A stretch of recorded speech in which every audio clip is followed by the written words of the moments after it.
Sebelum kita mulai pelajaran, Ibu absen dulu ya. Ya Bu. Eni Fatmawati. Saya Bu. Nawatul Ikrama. Ada Bu. Nurul Momina. Ada Bu. Fitri Lestari. Ada Bu. Ada yang tidak hadir? Tidak ada Bu. Sebelumnya kalian tahu nggak hari ini kita mau belajar apa? Nggak tahu Bu. Belajar dulu Bu. Kita akan belajar tentang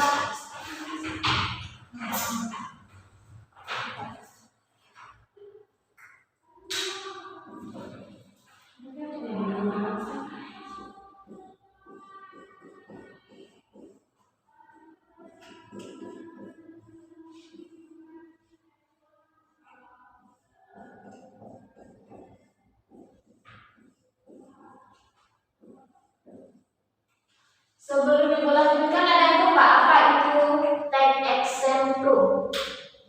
Tidak Bu, tidak tahu. Oke. Take action proof ini merupakan cerita tentang perilaku ada tokoh yang menceritakan perilaku ada tokoh. Kemudian cerita diawali dengan perkenalan tokoh.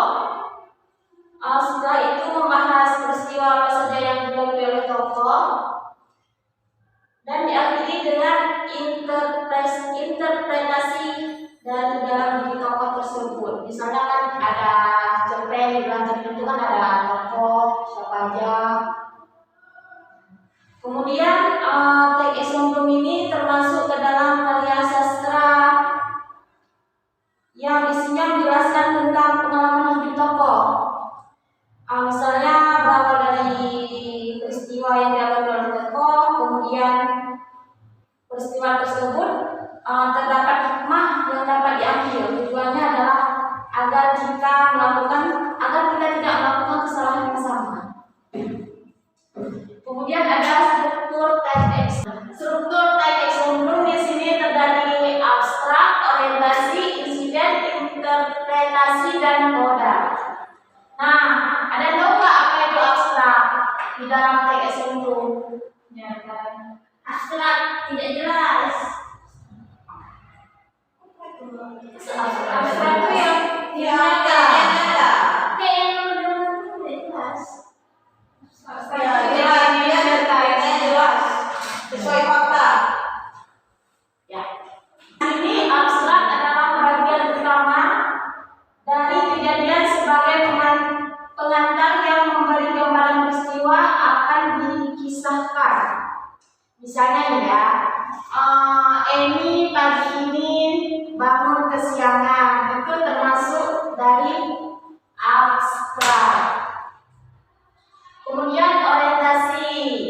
Apa yang maksudnya orientasi? Pengenalan. Ya, orientasi adalah pengenalan ataupun awalan dari sebuah cerita. Contohnya merupakan siswa kelas 10 SMA. Kemudian insiden. Insiden ini adalah bagian yang menguraikan tentang beberapa kejadian yang dilalui. Misalnya kan peristiwa. Misalkan hari ini bukan hari keberuntunganku. Kemudian ada interpretasi. Nah, interpretasi ini adalah bagian yang menggambarkan hikmah atau evaluasi, pesan moral, dan akibat yang muncul dari persoalan yang tokoh alami. Nah, bagian interpretasi ini ada juga di struktur teks anekdot. Kemudian ada koda. Koda yaitu bagian akhir yang berperan sebagai penutup atau bagian penutup ini juga bersifat opsional. Nah, kemudian ada ciri-ciri teks action proof. Kemudian ada ciri-ciri teks action proof. Ciri-ciri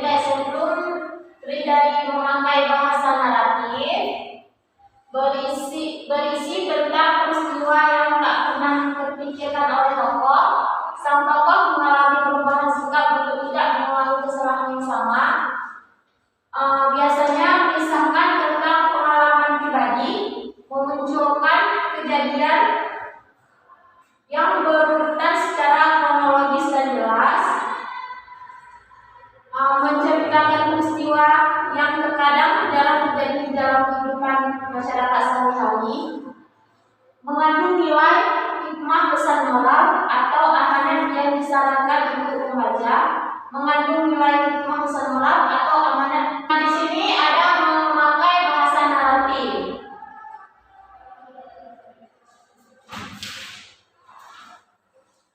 Nah, yang dimaksud dengan memakai bahasa naratif adalah kalimat yang bersifat narasi atau menguraikan, menjelaskan. Misalnya kan di sini kita menjelaskan apa gitu dalam cerpennya. Kemudian ada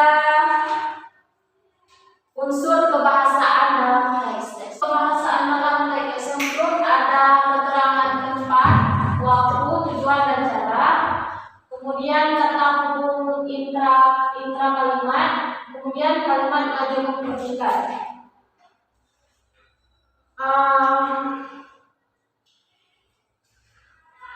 Yang dimaksud dengan kata hubung intra kalimat adalah seperti kata hubung. Tahu kan kata hubung?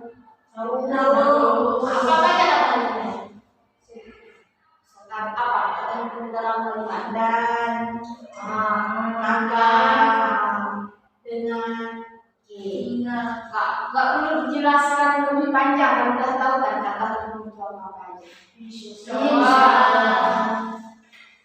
Kemudian memakai kalimat majemuk dan bertingkat. Di sini ada tuh nggak apa itu majemuk? Nggak tahu. Kalimat itu kalimat yang terdiri dari yang lebih dari satu. Lebih dari satu dan dua. Ya, nah, atau biasa disebut dengan kalimat yang memiliki anak kalimat. Dia memiliki kan lebih dari satu kalimat. Kemudian ada kaidah kebahasaan teks eksemplar. Kebahasaan dalam teks eksemplar ada menggunakan kata kerja, menggunakan kata rujukan, menggunakan kata penghubung, menggunakan kalimat kompleks. Ada yang tahu nggak apa itu kata rujukan? Itu ya Bu. Ya. Nah, kata rujukan ini ialah yang merujuk pada kata lain yang telah diungkapkan sebelumnya. Nah, contohnya nih. Ibu membeli buku ini di pasar. Jadi kata rujukannya itu ini. Kemudian menggunakan kata penghubung. Jelas ya kata penghubung tadi apa aja. Nah, kemudian menggunakan kalimat kompleks. Apa itu kalimat kompleks? Kalimat yang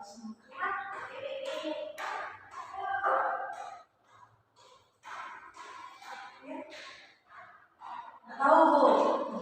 Nah, kalimat kompleks ini adalah kalimat yang memiliki dua glosa atau induk kalimat dan anak kalimat. Itu nggak contohnya itu? Nah, Bu. Nah, contohnya di sini seperti ibu sedang memasak di dapur dan ayah sedang membaca koran di ruang tamu. Itu contoh dari kalimat kompleks. Sudah paham? Sudah, Bu. Kemudian ada karakteristik teks eksemplar. Di sini yang pertama karakteristiknya ada kejadian yang dikisahkan merupakan peristiwa yang hanya terjadi beberapa kali atau jarang dalam kehidupan sebenarnya. Kemudian yang kedua ada peristiwa atau kejadian yang dikisahkan adalah cerita yang tak diinginkan. Yang nomor tiga, peristiwa yang dikisahkan merupakan kejadian yang dimana pada bagian akhir sang tokoh akan mengalami penyesalan. Kemudian nomor 4 ada pada sebuah bacaan memunculkan diri sang penulis dalam menginterpretasikan dan mencantumkan koda. Paham ya kodanya itu apa? Penjelasan koda. Ya. Yang kelima ada peristiwa yang dikisahkan memiliki nilai yang dapat diambil hikmahnya oleh pembaca maupun pendengar. Kemudian ada jenis-jenis teks exemplum. Ada jenis teks exemplum. Di sini jenis teks exemplum terbagi menjadi dua. Yang pertama ada teks exemplum fiksi. Nah, contoh dari teks exemplum fiksi itu seperti apa? Dongeng, lagi cerita fabel, dongeng, fabel, cerita rakyat. Ya. Kemudian teks exemplum non fiksi. Contohnya itu gimana? Bingung nggak?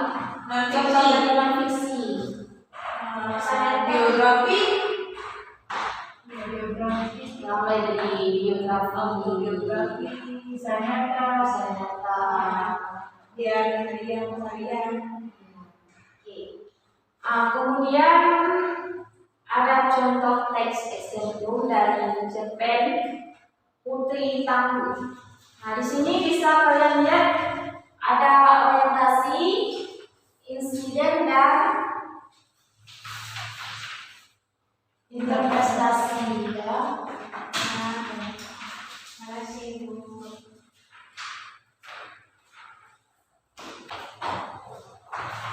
Nah, dari cerpen ini kalian bisa menentukan yang mana orientasinya, yang mana insiden, dan yang mana interpretasinya.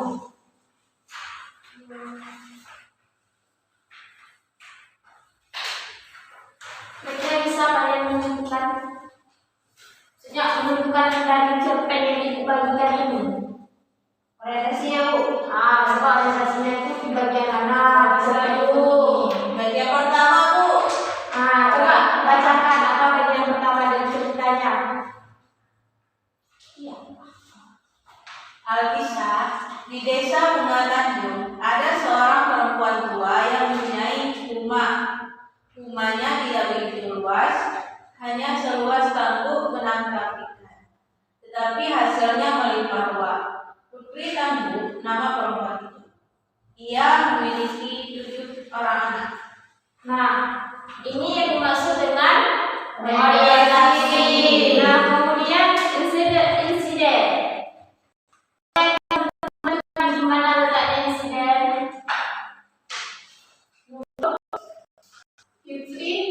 Di bagian satu.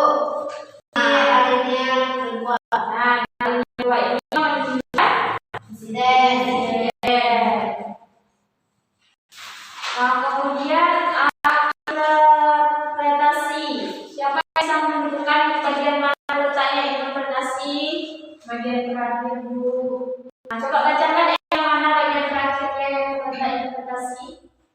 Sebagai ciptaan Tuhan yang Maha Kuasa, manusia tidak boleh sombong dan angkuh. Manusia tidak boleh menghambur-hamburkan kekayaannya karena semuanya merupakan anugerah dan titipan Sang Pencipta. Putri Tangguh yang pada mulanya sangat kaya jatuh miskin karena kesombongan dan keangkuhannya. Ia tidak mensyukuri kekayaan yang telah diberikan Tuhan kepadanya. Nah, dari contoh ini bisa kalian simpulkan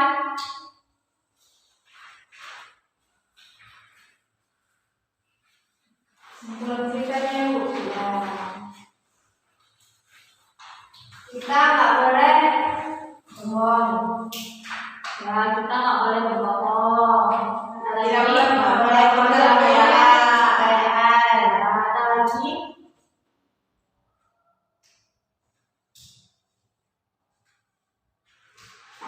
Harus mensyukuri kekayaan yang telah diberikan Tuhan kepadanya. Jadi kesimpulannya apa? Untuk tugas kalian untuk minggu depan ya. Ya Bu. Tugasnya kalian buat cerpen dan harus ada orientasi, insiden, dan interpretasi. Ada yang ditanyakan? Iya, tidak Bu. Sudah paham semua? Insya Allah. Nah,